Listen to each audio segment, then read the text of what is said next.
The MSI Alpha 15 gaming laptop uses the new Radeon RX 5500M graphics. So let's find out just how hot this runs, see how it performs, and find out if anything can be done to improve thermals.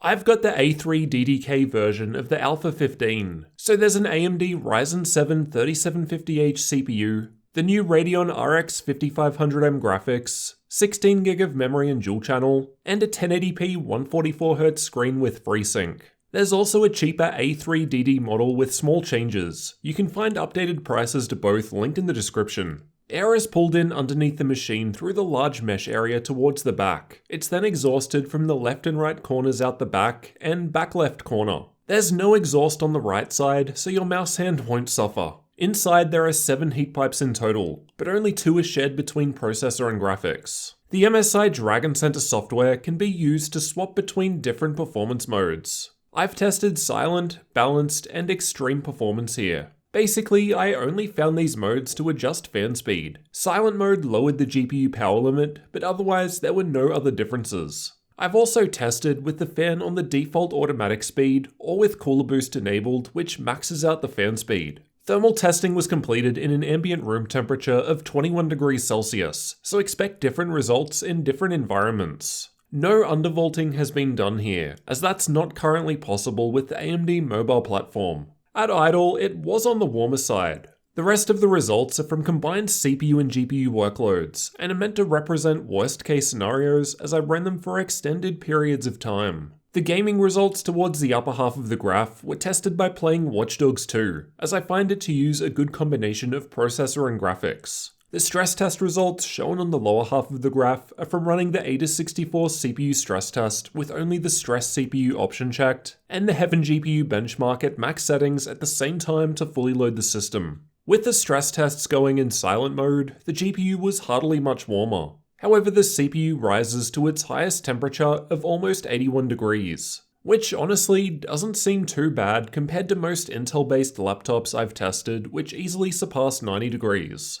But to be fair, the 3750H does have a lower 35W power limit. The balanced and extreme profiles were basically the same. And notice the GPU temperature rise up compared to silent mode now, as the power limit is boosted to 85 watts. With max fan speed enabled, the temperatures drop back a couple of degrees. Then adding a cooling pad helped more with this. Similar patterns were observed while playing an actual game. However, compared to the stress tests, the temperatures were lower overall and well within reason. No problems here with regards to heat, and there was no thermal throttling. These are the average clock speeds for the same tests just shown. We can see that silent mode is basically going to be useless for GPU-based workloads. The 5500M seems to be capped at around 20 watts, so it's performing badly in this mode. In basically all other modes, the clock speed of both the CPU and GPU are quite similar, as there's no throttling observed. Thermals were fine, as we just saw, and AMD's UProf tool showed the CPU was always running at the max 35 watts,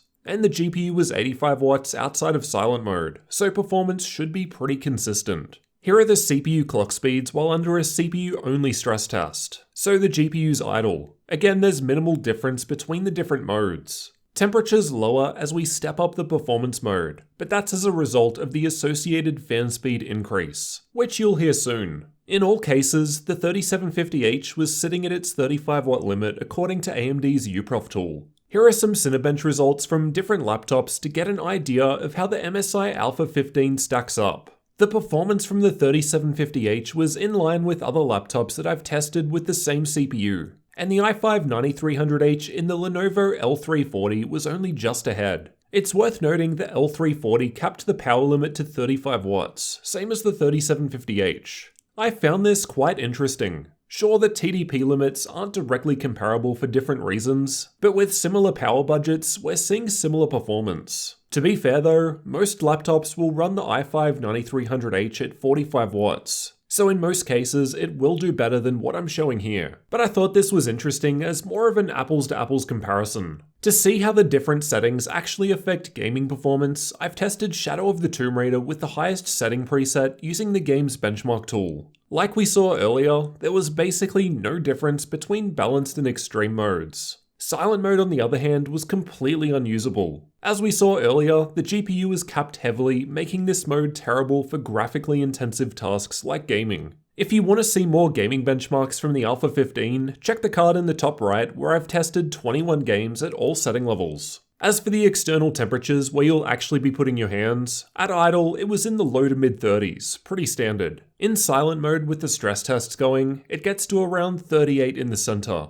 In balanced mode, the fans are louder now, but the GPU is also being put to work, so it's a bit warmer at around 42 now. The results were quite similar in extreme mode. No surprises there, given balanced and extreme performed about the same. With the fans now at max speed, it's only a couple of degrees cooler, so probably not worth the extra fan noise trade-off. Speaking of, let's take a listen to those fans.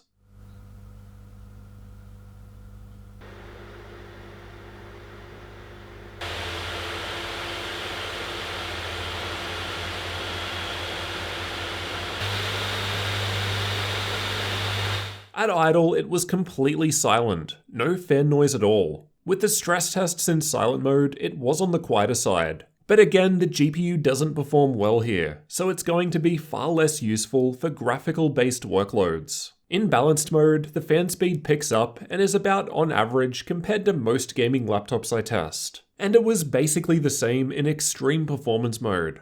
Enabling cooler boost for max fan rose it up to 55 decibels, so on the louder side now. Overall, the Alpha 15 was running on the cooler side when under these workloads, most likely due to a result of the Ryzen CPU, which has a lower power limit compared to most Intel-based laptops that I've covered. Performance is lower as a result, but in terms of thermals, there were absolutely no issues here. We could improve things a little by raising the fan speed, but as it was performing and running fine, I probably wouldn't bother considering the noise level increase. It's looking like the Ryzen 7 3750H and Radeon RX 5500M combination in this chassis are running well. It's likely that if the 5500M was paired with an Intel CPU, then it could be a bit of a different story. The extra heat from the Intel CPU combined with some shared heat pipes would transfer some of the extra heat over to the graphics. So it will be interesting to test that out in the future if it becomes available. It may be possible to further improve temperatures by swapping the thermal paste. However, as this is a review unit that I have to send back, I'm not able to change the paste. Otherwise, the next reviewer will unknowingly report different results due to what I've done. Changing the settings through Dragon Center, raising fan speed, or using a cooling pad are much easier for most people to do than changing paste anyway. And as we've seen, these tweaks did help improve performance and temperatures with the Alpha 15.